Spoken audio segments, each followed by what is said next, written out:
कुछ ऐसे भी लोग थे जो अकेले लड़ते थे, सड़कों पर निकल करके, घर परिवार से बगावत करके। जब शुरुआत में उन्होंने इस पर मोर्चा खोला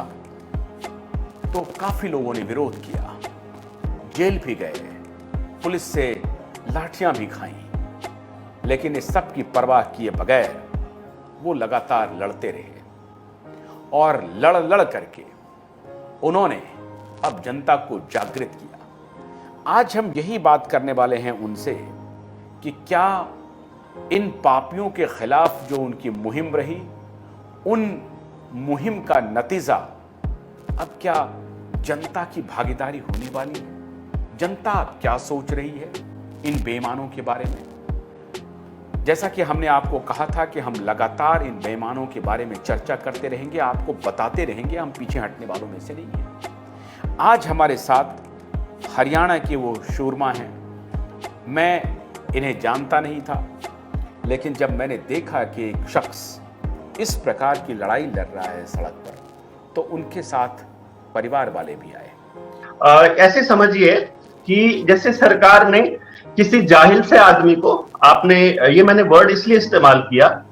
कि अगर मुख्यमंत्री को ये डिस्क्रिटरी पावर मिली है कि वो जिसको चाहे मंत्रालय दे सकता है, जो मर्जी मंत्रालय,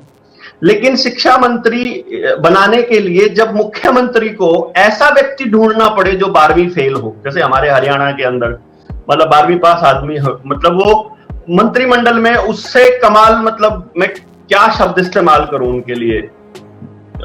कोई शब्द भी नहीं मिलता। मतलब इतना इतना घटिया लोग बैठा दिए उन लोगों ने, जिनका मकसद ही सब कुछ बर्बाद करना था। अब उनकी ड्यूटी क्या लगाई गई कि आपको मंत्रालय दे दिया, आप अब वो बोलेंगे जो आपको बोलने के लिए कहा जाएगा, और उनको बोलने के लिए कह दिया कि आपने अब इस देवेंद्र को कॉन्स्पिरेसी थ्योरिस्ट साबित करना है। तो जब वो गांव में जाएंगे, एक हमारे यहाँ ग्रंथ अकादमी के चेयरमैन है, सॉरी वो है वाइस प्रेसिडेंट, उनको बनाया, उनके गांव में मैं गया, मैं उनको कह करके आया कि भाई ये मत लगवाओ, तुम जो स्कूल में लाइन में लग के लगे हुए हो, लगवा रहे हो, आने वाले वक्त में तुमको ब्रेन हैमरेज, कैंसर और ये जो लीवर फंक्शन खत्म हो जाएंगे, आपको हार्ट अटैक्स के केसेस बढ़ जाएंगे। और वहां जो मौजूद स्वास्थ्य विभाग के लोग थे, मैंने उनसे पूछ लिया कि आप बताइए जो तुम इनको लगा रहे हो, इसकी केमिकल्स जो इनके शरीर में डाल रहे हो, इसके साइड इफेक्ट्स हैं? तो कंपनियों ने कहा है, तो कौन जिम्मेदार होगा? हमारी बात सुनकर वो सक पका गए, गांव वाले भी उठकर चले गए। लेकिन बाद में शाम को गांव की चौपाल में वो आदमी मीटिंग बुला के कहता है, नहीं नहीं, प्रधानमंत्री पागल थोड़ी ना है, उसको वो बहुत जरूरी चीज है, देवेंद्र तो झूठ फैलाने का ही काम कर रहा है और तुमको लगाना चाहिए। अगले दिन वो फिर लाइनों में खड़े कर दिए उन लोगों ने।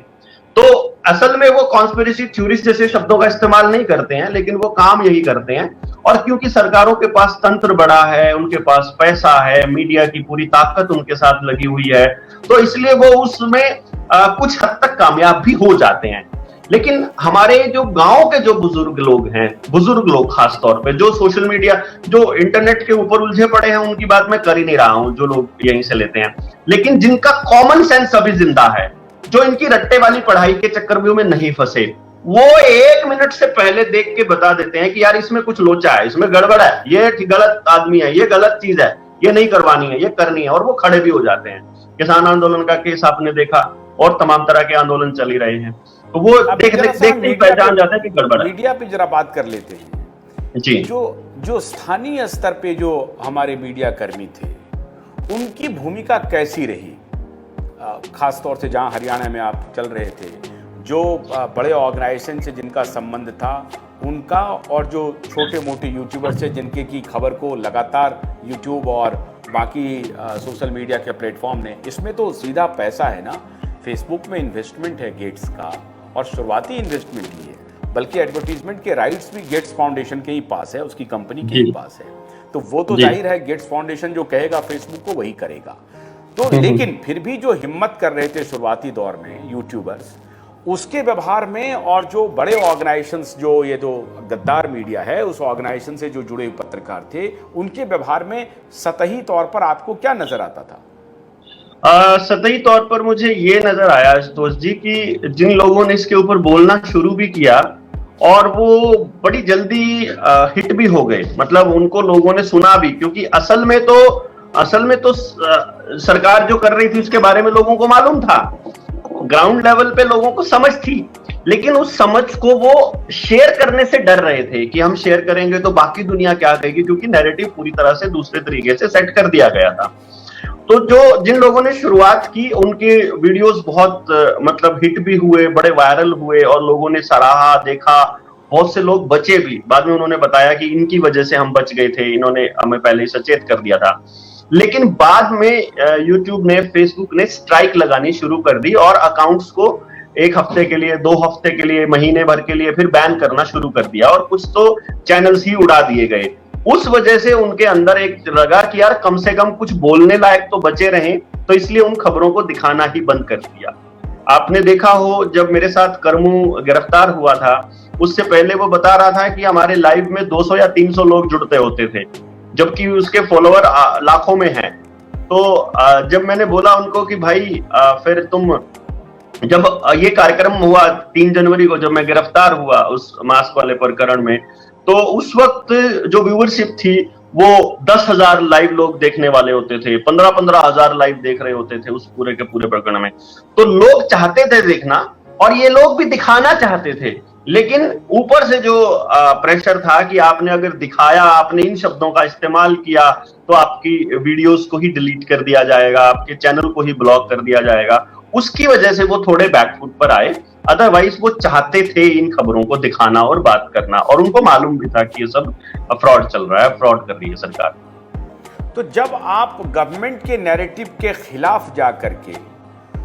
आप जब धरातल पर लोगों से बात करते थे तो 2 रस्साकसी चलती होगी। एक तरफ तो एक साख कि प्रधानमंत्री कोई झूठ थोड़ी बोलेंगे, प्रधानमंत्री थोड़ी कहेंगे कि गलत करेंगे अपने देश के नागरिकों से। तो क्या जनता को जब आप समझाते थे तो दोनों के समझाइश में जो समझाने का जो तरीका था, एक तरफ मोदी जी कहते थे कि झूठ फैलाया जा रहा है, झूठ फैलाया जा रहा है, कुछ लोग झूठ फैला रहे हैं, और एक प्रकार से मोदी जी इस वैक्सीन कंपनी के सेल्समैन बन गए थे। जी। जो प्रधानमंत्री खूब जिम्मेदारी से पार्लियामेंट में on the floor of the house कहें, बिना किसी स्टडी के, जिसको कि आज यूरोपियन पार्लियामेंट क्वेश्चन कर रहा है कि क्या फाइजर ने जो इन्फेक्शन स्प्रेड का ट्रायल था वो किया, तो उनके एग्जीक्यूटिव ने कहा नहीं किया।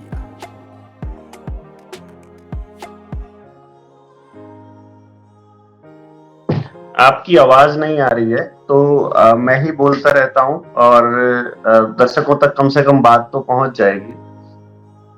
प्रधानमंत्री यकीनी तौर पर इस देश के साथ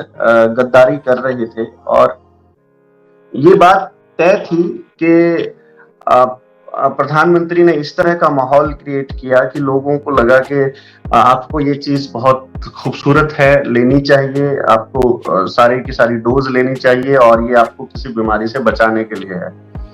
ये चाहते थे कि देश के अंदर कंट्रोल्ड ग्रुप ना रहे। कंट्रोल्ड ग्रुप कौन सा होता है कि जैसे फॉर एग्जांपल हम लोग हैं, हमने अनवैक्सीनेटेड हैं हम लोग सारे के सारे, जो जनता सरकार मोर्चा के साथी हैं, और सरकार ये चाह रही थी कि ये नंबर जो है बहुत थोड़ा होना चाहिए। एक नैरेटिव बनाना भी शुरू कर दिया था सरकार ने कि जो लोगों ने मतलब नहीं लगवाई है वो रिस्पॉन्सिबल हैं इसके स्प्रेड के लिए, और इसके लिए मतलब प्रधानमंत्री भी ये कोशिश कर रहे थे कि किसी तरह से लोगों को बरगलाया जाए, और प्राइवेट कंपनियों के, इस ड्रग माफिया कंपनियों के दलाल बनकर के वो रह गए थे, पहले यही काम कर रहे थे वो, और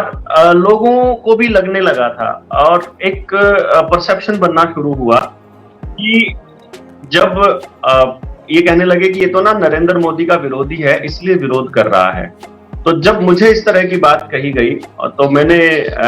उनको बोला कि भाई ऐसा नहीं है, आप देखिए सबसे ज्यादा जो मरने वाले हैं, सबसे ज्यादा जो नुकसान होने वाला है वो भक्तों को ही होने वाला है। आप भक्त किसी के भी हो, मैं ये नहीं कहता हूं कि आपको नरेंद्र मोदी की ही भक्ति नहीं करनी है, किसी की भी नहीं करनी चाहिए। जहां पर कांग्रेस की सरकार है वहां पर भी यही हो रहा है। जहां पर आम आदमी पार्टी की सरकार है वहां भी यही हो रहा है। उस वक्त उद्धव ठाकरे शिवसेना का मुख्यमंत्री हुआ करता था, वो महाराष्ट्र में भी वही कर रहा था। तो अगर थोड़ा सलीके से सोचा जाए तो हर जगह यही हो रहा है, इररिस्पेक्टिव ऑफ कि सरकार किसकी है। आप किसी के भी भक्त हो, सिर्फ अगर भक्त हैं तो उसी में आपकी बर्बादी तय है, ये आपको समझ में आना चाहिए। और ये चीज आपको क्लियरली मालूम होना चाहिए कि ये जो सरकारें हैं ये आपके साथ में छल कर रही हैं। और फिर जब लोगों को पहले तो समझ में नहीं आया था, अब इस गांव के अंदर एक बहुत बड़ा नंबर है जिसको ये समझ आ गया है कि वो लोग तो हट्टे कट्टे हैं जिन्होंने नहीं लगवाए, और वो लोग जिन्होंने लिए हुए हैं दोनों के दोनों, उन लोगों को अब शरीर में पेन रहता है कॉन्टिन्यूसली।